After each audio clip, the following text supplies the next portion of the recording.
Welcome back, everybody. Merrill Chandler here with the Fundability podcast. Oh my word, you cannot miss this episode. We have got some advanced affirmations about how to pivot in your life and our guest's secret weapon on how to manifest opportunities and success. You are not going to want to miss my interview with Monick Halm. Make sure you're start to finish. It is a powerhouse of an ending. I'll see you on the inside. In the constantly changing world of fundability, the big question is this: how are entrepreneurs and real estate investors like us, ones who want to grow our businesses and who are tired of paying for really expensive alternative lending, how do we tap into the most inexpensive money available and do it without the hassle of typical borrowing? That is the question, and this podcast will give you the answers. Welcome to the Get Fundable podcast with your host, Merrill Chandler. Welcome back, everybody. Like I said in the intro, buckle up because we've got Monick Halm here with us tonight or today. I guess morning, afternoon, or evening, whenever you happen to be listening to us. And this woman has been an inspiration to me. I'm only inviting superheroes to this to the Women's History Month, about how they each have overcome their particular challenges, what obstacles they've been confronting, and how they have become successful in spite of it all, right? So, Monick, welcome. I'm so glad to have you here today. Tell us a little bit about what you're doing now, and then we're going to go back and see how you got here. Okay. Well, first of all, thank you for inviting me, Merrill. It's such an honor to be here. And where I am now. So I am an investor. Mostly what I do is I syndicate, which is essentially crowdfund real estate, bring groups of investors together to purchase larger commercial projects like apartment buildings and industrial projects. And we, at this point with our investors, we have a little over 1,000 rental units across 13 states. Yes. So that's what we're doing. And on the other side, I have a business called Real Estate Investor Goddesses, where I teach women how to create passive income streams through real estate. And I have a mission, which was divinely downloaded to me, but my mission is to help 1 million women create financial freedom through real estate investing. Yes. So I say yes to that vision. And isn't it amazing when we do get some sort of external, positive, powerful, like to use your term, download, right? Where it is crystal clear that this is my contribution to humanity, but especially women who may not necessarily have the training or the aptitude when they first start out. So having said that, I'd like to go back into your 5 or 10 years ago, into your early years, when you felt that you wanted to stop doing whatever you were doing and start doing the things that led you to where you are now. What did like your education or your initial movement into this, into real estate or business or entrepreneurial spirit or empowering women, whatever tendrils those happen to be? Yeah, good question. Because I definitely didn't start out this way. Right? I'm a first generation American. My parents are super supportive. They were always like, Monick, you can be anything you want to be. And in parentheses, as long as you're a doctor, lawyer, professor, or engineer. Isn't that the first generation's responsibility is to enter one of those provisions, like right? Success, right? That was what I was taught. And you do one of those 4 things, you were on a path to success, wealth, happiness, and all of those things. So of those choices, I chose law. So I went to law school. I became a lawyer. I was working partnership track, big international law firm, making 6 figures I should have been deliriously happy, but I wasn't anything but Yeah, right. to give you just a little snapshot of how I felt. One Tuesday morning, I'd been having this extraordinary abdominal pain, so I went to the ER. And when the doctor told me that my appendix had ruptured and I would be in the hospital for several days, I ended up being in the hospital for 9 days. And then he said I'd have at least 30 days at home afterwards to recover. My first thought when he told me that was, oh, thank God I don't have to go to work for at least 30 days. Okay, everybody, if you're looking for the first evidence that something is not right, Yeah. it's that kind of a situation, right? Where you're That like, was a pretty big aha, because my second thought was, wait, that's bad. I'm living my life avoiding this I this was like, thought. if being in Wow. the hospital with a life-threatening, excruciating illness is better than being at work, there's a problem. Especially since I've done quote unquote everything right. Like I followed the path exactly. I went, college, law school, Ivy League law school, big firm, partnership. I was doing the thing that I was supposed to do that would make me Damn. so happy, but I was that miserable. And No, I just want our listeners to be able to reflect, guys. All right, so remember, we're setting up these dominoes, and she's showing us how she came to this. What is it in your life? What's that incontrovertible evidence that you have faced, you are facing right now? What is it that's literally screaming at you? Something is not right in your life, right? Because that you're a significant surgery and hospitalization is better than going to work. That is kind of, that's, you can't get more clarity than that kind of. It was a big sign. And I remember being in the hospital bed and talking to some fellow associates in my firm going, yeah, and they were like, gosh, you're lucky. I was like, yeah, I know. And I was like, what other organs can I get? I was like, do I need a gallbladder? Like, what does that even do? I can get rid of. I was like, tonsils. I definitely don't need tonsils. Don't need tonsils. And technically, I only need one kidney, and maybe it would be less expensive to sell a kidney than to go back to work. Right? I know. It was like that's how I was thinking, which is That's some pretty awesome. stinking thinking. So I had to find a different path, and it was not a straight shot. And real estate came in by accident. So the only thing I about that, yeah, tell us about accidents in our lives, right? Yeah, so that was kind of a happy, or it came in through necessity.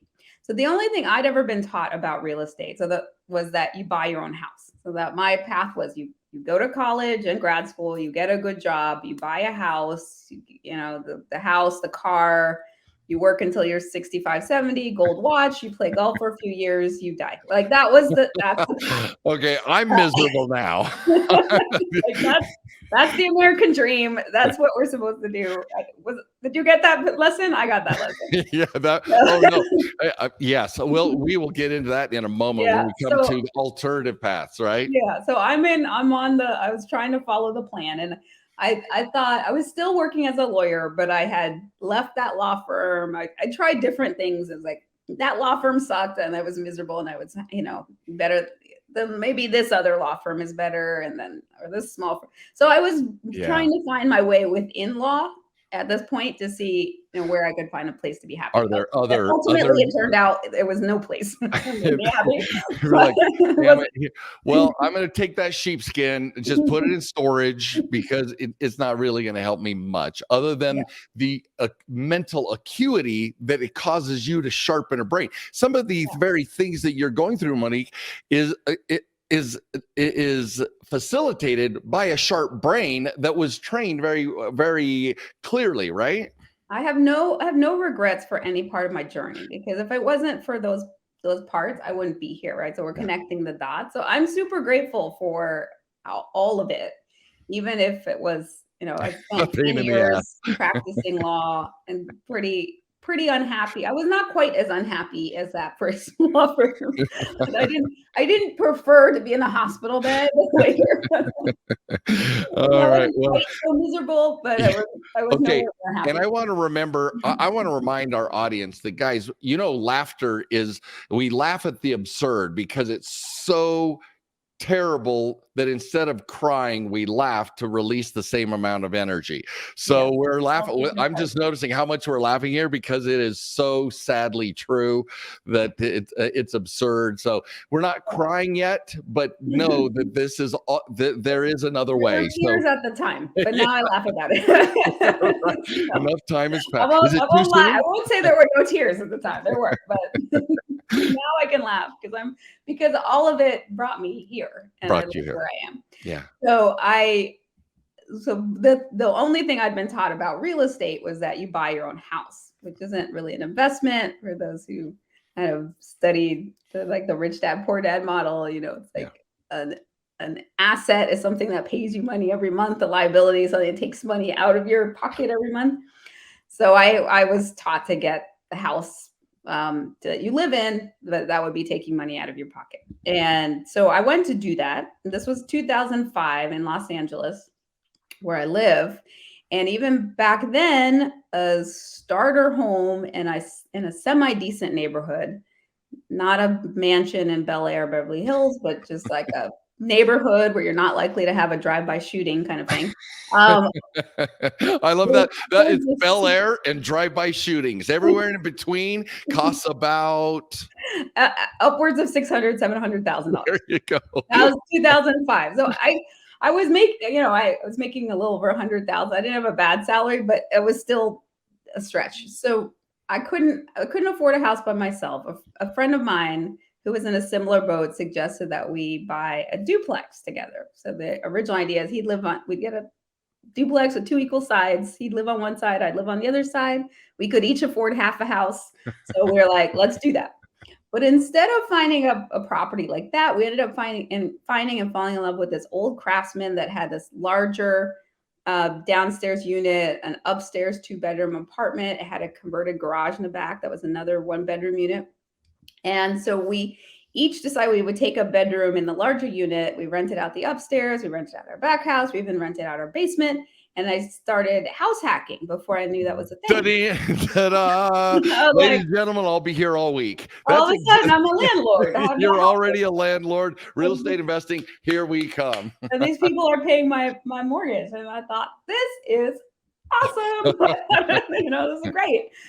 I did not think of it as a way of replacing my income. I was, it was just like, I've gotten that house, but now I've got this house and it's like, you slipped and fell into landlording, right? Huh? Yeah. You slipped and fell into landlording. Exactly. But when I met my husband, he had a duplex, and then we got a single family rental together. And then 2008 happened and kicked us in the butt, but we sold one of our duplexes, and then we started to flip houses when houses were on sale after that last crash. I didn't realize how on sale they were, but they were, and it was a really great time. I was like, if I knew now what I knew then, I would have had a lot more houses. I would have been leveraged 10x to get 10x the number of houses, properties, doors, etc. I didn't know. Okay, so here's where you're useful. I didn't know about leverage really, and I just knew about the conventional loan. Well, I knew about conventional loans or paying all cash, and we were. At that point, I was self-employed. I was working as a coach and became a money coach for women. And my husband was a self-employed graphic designer, and then we were flipping houses. But our income, it was hard to get a conventional loan because at that time. And then we'd sold the duplex, so we had a lot of cash. So we were just buying these houses all cash, fixing it up, selling them, and it was like no leverage. I didn't know about cash out refinances. There was so much I didn't know because I would have kept those freaking houses. Right. They would actually have made money and be worth so much now, but I didn't know. When you know better, you do better. But we were flipping, and then we did that until about 2015, where houses were not so on sale. It was getting super competitive, and it was, it was a job, right? Flipping is a job. It's not passive income. And Ain't that the truth? Find it, fix it up, you sell it, and you make. I did it once and said, I am not that guy. Thank heavens I know how to acquire money to invest in passive, because active, no dice. I tried it. There was the worst 14 months of miserableness in my life. So Well, I enjoyed it when we could find the right deals and the numbers made sense, but because I love taking ugly ducklings and making them beautiful. And that part was fun for me. Like I said, if I had to do it again, I would have known about leverage, how to get fundable. I would have taken several at a time instead of just one at a time, and I would have kept them instead of selling them. But anyway, but after that, I decided we were looking for passive, like how do we create passive income? So the biggest thing I could think of at the time was to get a fourplex, and to buy a fourplex, get rented out. LA, again, it was so expensive to get a fourplex, and no cash flow. There's zero cash. I'll be spending like $2 million plus to make no money. And I thought, I was so frustrated. And a friend of mine was in a mastermind. We were in a mastermind together. He said, my friend Robert Helms, he's the host of the Real Estate Guys radio podcast. He's coming to LA tomorrow night. He's done hundreds of millions of dollars worth of real estate. Why don't you come out to dinner? Meet him. Maybe he has some advice. And I was like, okay, I'm sure he knows something I don't know, because I don't know what the heck. Because I own 5 houses, all cash, all title free, right? Yeah. Well, I think at that time we were like one at a time. So I was like, I have two homes, and this is silly. So I went, and so he, in like the 10-minute conversation, he changed my life. So he was asking what I was doing. I was telling him about the flipping and how that was getting, why that wasn't working so well for us anymore, and looking for this fourplex. Yeah. And he said, LA is a really tough market. I always say, live where you want to live, invest where the numbers make sense. And I went, what? Oh. I was like, what? You can do that? Like, that's until he said that, I just assumed you had to invest where you could drive to your property, touch it, manage it. It didn't occur to me that I could invest outside of where I live. So I was like, oh. So that literally opened up the world to me. Damn, and the next thing he said was, and you can buy that fourplex by yourself, but you're limited to your own capital and credit. So alternatively, you could bring a group of investors together, and you could buy a 100 or 200 unit apartment building. And he started telling me about the benefits of that. Syndication. I know, my brain exploded. I was like, I thought you had to be a billionaire to do that. I had no idea regular people could have. regular. You're already in the top 1%, right? And now, but us regular people, we can do this too. What? I was like, I was like, what? That's and then I had this whole body like, yes, I want to do that. What you're talking about, like that? I want to be. And I want to be around people who think 200 units is normal. Yeah. Because until then, everyone around me thought the fourplex was a really big deal. Yeah. And I was like, I want to be around people who think that's normal, and that's what I want to do. So I went home that night. I told my husband, oh my God, there's this thing. It's called syndication. We can learn how to do it. So we went that night, signed up for a syndication seminar. It was happening in January. So that was like October 15, 2015. Bought the tickets for January 2016. And we went to that event, and that year, so we learned, we invested in our education and training, and invested a lot, but it paid off. Yeah. So we started that year with 2 doors, and we ended that year with 1,012 doors. Damn. Yeah. That's amazing. Partnering with other people. Yeah.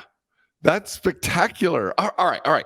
So we'll get to the end 2022 here in a second, but this is amazing. First of all, to see this huge pivot, right? This literally about face. You had asked, was I raised in that same environment? And you'll totally get why I'm in fundability now, because I was raised with a father who said, you got champagne taste, Merrill, and a beer budget. And I'm like, no dice. I want champagne budget, right?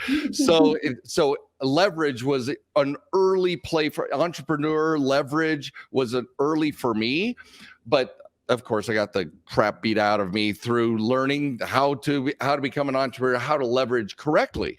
So given this about face, right? Talk to us, share with us what was the internal experience, right? You're sitting there in the hospital bed and you're literally enjoying not going to work, but what was it like to approach the other partners and say, I'm out, and to talk to your parents that you're doing this pivot? What people who are facing your very situation right now, where they're like, I can't afford to do this, but I hate my life. Yeah. What do you say? What do you say to them?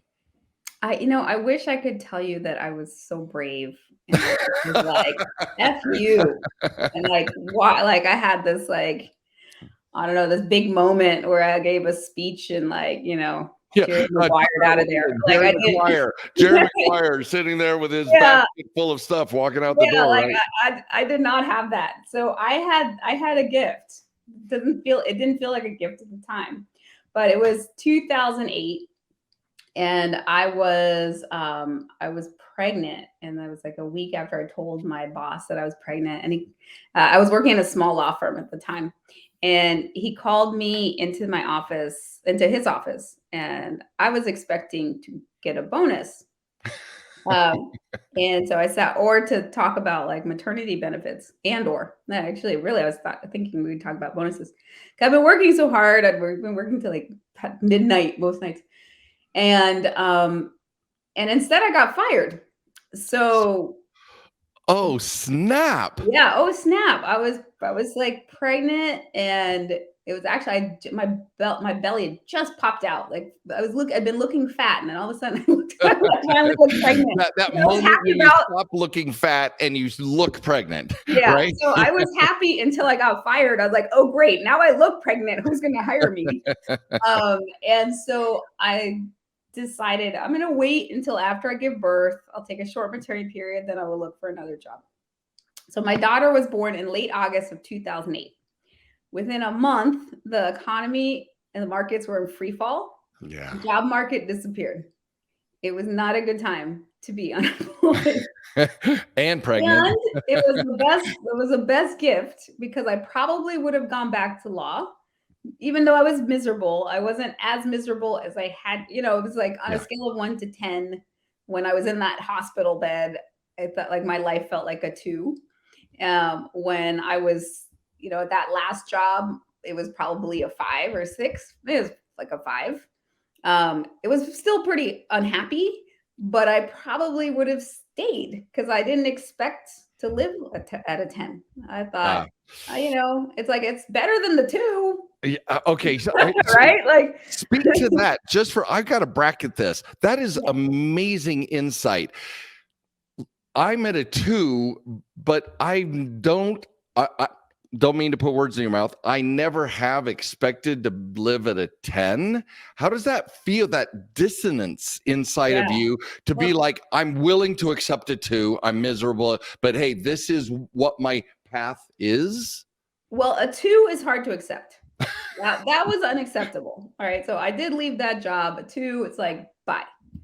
The 5 is the dangerous place. The 5 is really dangerous, because I know it could get worse, right? Like, I've lived it. You've been there.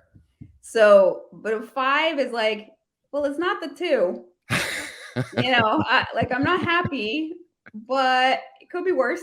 I've been worse, and this is better than the 2. Right. So I might have stayed there because I didn't really expect much better. And I was like, I'm a lawyer. Who's a happy lawyer? Nobody's a happy lawyer. I chose a 2 to a 5. Yeah, that's my life plan. And I was like, I was the major breadwinner. I earned more, so I probably would have just gotten another job. And if I was like lucky, I would have been at a 6. Right. But I didn't expect to be at a 10. So it was a gift that I had to leave. And I was not able to go back there because my identity was tied up with being a lawyer. So I had that was an identity. I'd done 3 years of law school, 10 years of law practice, was like 13 years with that identity. So when I was forced to find something else, that opened me up. It was the greatest gift. And Brilliant. real estate was there, and we like fell into the real estate, and I And that's loved how it it. started. And now I have a life that feels like it's a 10, and it's and I can appreciate it so much because I've had the 5s and the Well, 2s. you have the 2, you have the 5. So I Yeah. just to circle this whole process is, you guys, wherever you are, there is the Jerry Maguire version, right, where you just make a stand for yourself, and Peace people out. do Yeah. that. Yeah, but most of us are powerful enough as souls. You guys all know my perspective. We're powerful enough as souls to give us reminders. Mine was, I left Lexington law firm because I had been arrested, right? And I couldn't. And so all of a sudden I'm like, and then in prison is when I discovered fundability, because I was doing my research, I was doing my homework, right? So sometimes we're literally spoon-fed gucky in what is it? What do they say? The fertilizer, the roses have to have the fertilizer or they don't flourish, right? Yeah. And so you know what it means to be a 2. You know what it means to live even a 5, that it can be worse, but okay, it's okay. Yeah. I feel worse for the people that are at 5s and 6s, because it's hard to leave that. I know that it's hard to leave that. Yeah. But it's important to remember that we're not meant to live there. We No. are not meant to live there. And the longer you're there, the worse it feels. It starts to feel like, because you're like, it was a 5, now it feels like a 4, now it feels like a 3. Like, It's sliding downhill, right? like, yeah, like that comfort zone gets very uncomfortable after what, because we're not meant to be there. No, and one of my coaches, a woman coach, she says, we get to design, and I just love a life we love living, and that just always reminds me: is this gonna make me enjoy my life more, or because I'm an older, distinguished gentleman, I'm 61 years old. I got to make choices based on my end game, right? What's going to lighten my load? So tell us then, what are you doing now such that you, on a scale of 1 to 10, you are living at 13 or a 14? How do you now nurture and take care of yourself, Monick? How do you, because a 10 can slip to an 8 and a 7 and a 6 if we just stop and don't keep growing, right? Yes. So what is your intention? What suggestions would you give our especially our women listeners? Where do you go from here? Because you're killing it. It's I have blissciplines, what I call them, my blissciplines. Whoa. Blisscipline. Put it in big capital letters with quotes. That's brilliant. Yeah. So that it's like, to live a life of bliss, it requires blisscipline, concerted daily action. Which are my blissciplines, right? And it's very easy to let them go, and your life's gonna slide away from the bliss. So, but there are things that I do every day that keeps me in that helps keep me on track every day, and then every week. Brilliant. Yeah. So I have share with us some of those, if they're not too private, so that our crew, our tribe can ping those things and see how they resonate for themselves, so they can start implementing blisscipines. That's awesome. I just fucking love that. Yeah. So one of my blissciplines, and I started doing, so I'd always had a morning ritual, but I started doing the miracle morning, which I think is super, for those of you who are familiar, it's from Hal Elrod, but it's the acronym for what you do every morning, savers. So there's a period of silence. For me, it's meditation and prayer, affirmations, and I actually do something called affirmation. So instead of making a statement, it's more of it's stated as a question. So my brain is like, so why is my life getting better and better every day in every way? It's like, why are we so easily and effortlessly bringing in $1 million of income every month? Right? So it's just like woman, you say as a question. So the V is visualization, or visioning, and I so I see like the outcome that I want. I spend time envisioning being in that feeling place of it. E is exercise, so movement. R is reading, so reading a positive book. And then S is scribing, so I write every day. So that's part of it. My Blissipline practice. Okay, that is brilliant. And by the way, I want to share the genius, a little deeper dive on the genius of asking a question instead of the affirmation, because I did an entire podcast on how the questions create a vacuum, and we all know by the third law of thermodynamics that nature abhors a vacuum. And so if you ask a question, there you've set a negative space that has to be filled.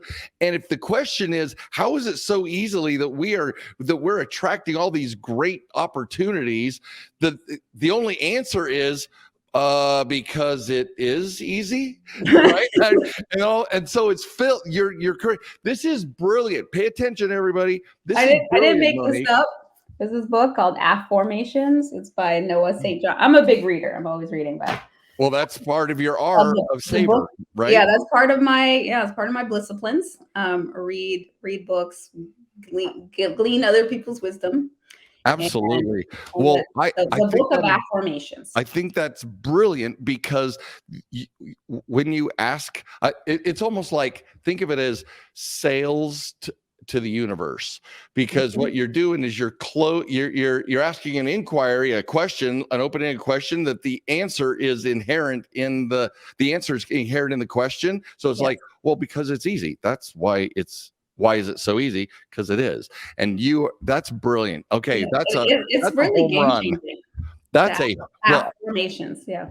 Okay. Brilliant. Affirmations. All right. Well, so any other, I don't want to say quick tips, because these are deeply meaningful movements in one's soul, right? So any other things that are part of your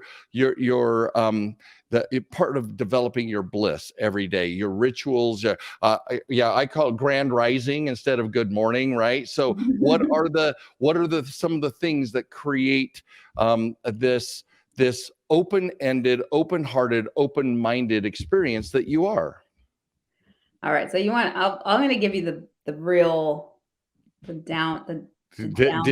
dish. I'm going to dish. This was, you're like, it was not too this one's private, but I'll tell you.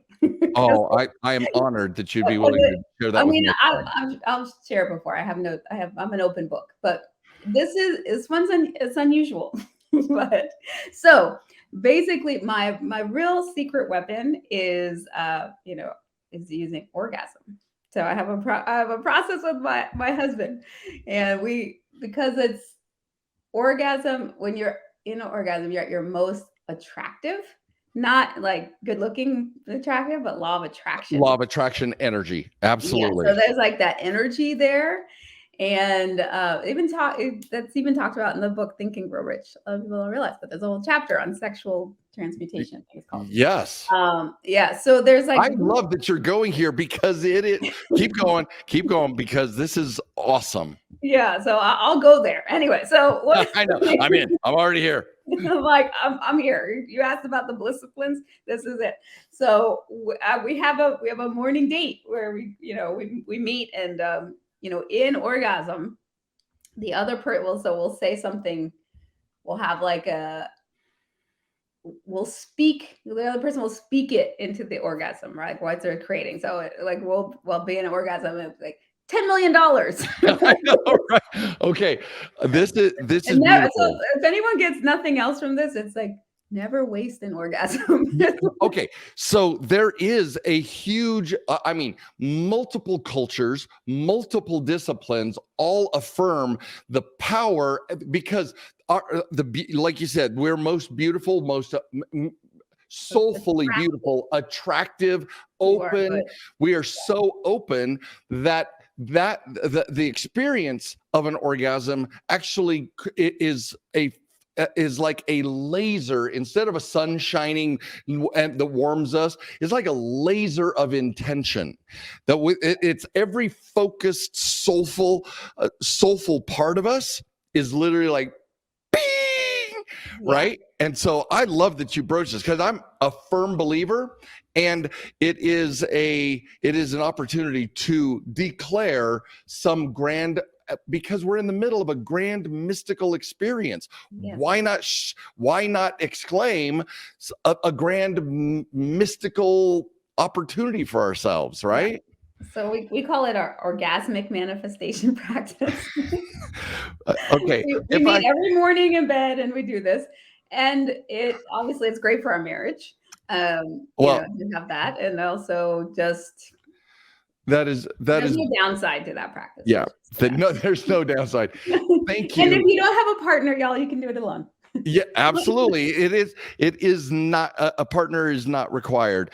But first of all, thank you for being willing to share this, not just about you, but the principle itself, because I'm sitting here my questions are designed for what I don't want the surface stuff. I want the deeply moving things that have taken you as a woman from this massive world of expectation over into this flowing. I mean, your real estate group is real estate investor goddesses, right? How do they get to show up in the fullness of their power, beauty, grace, and manifestation capacity, right? Mm-hmm. So I don't know where we can go with this interview after that. This is spectacular. This is spectacular.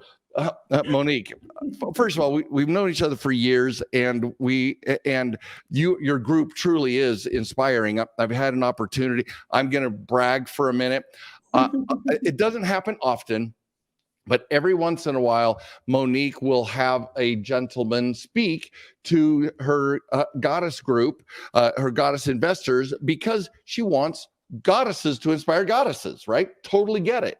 Every once in a while, they need Apollo in there. So I'm honored to have been in as part of your group and be able to inspire and empower this divine, awesome energy inside of you. So, and thank you for your vulnerability and your willingness to share the truly transformative things that work. So you guys heard it here. Well, my tribe heard it here first, unless you're part of Monique's tribe and then you heard it there first.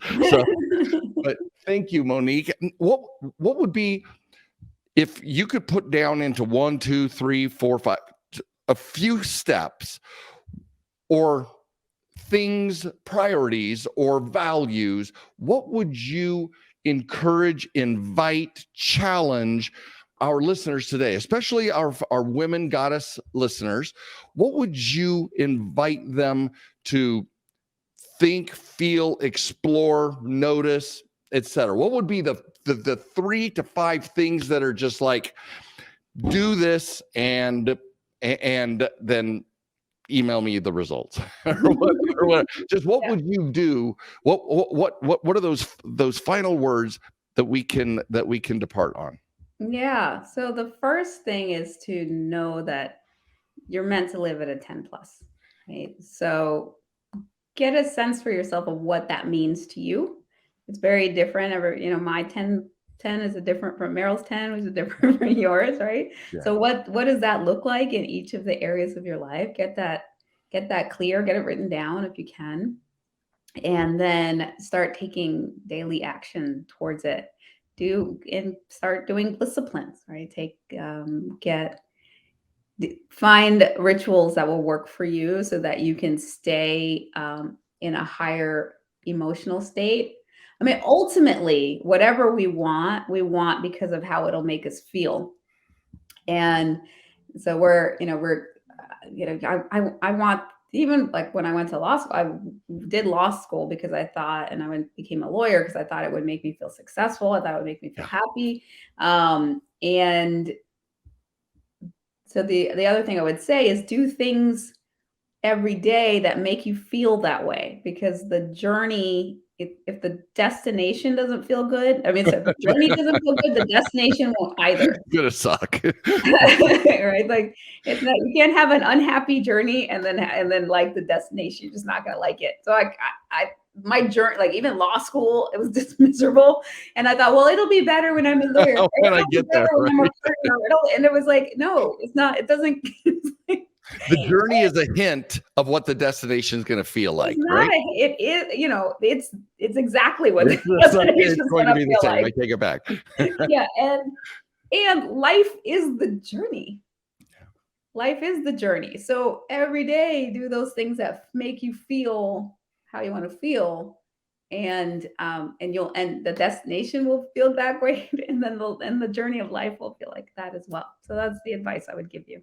Brilliant. Monick, thank you so much. It is once again a treat to be with you.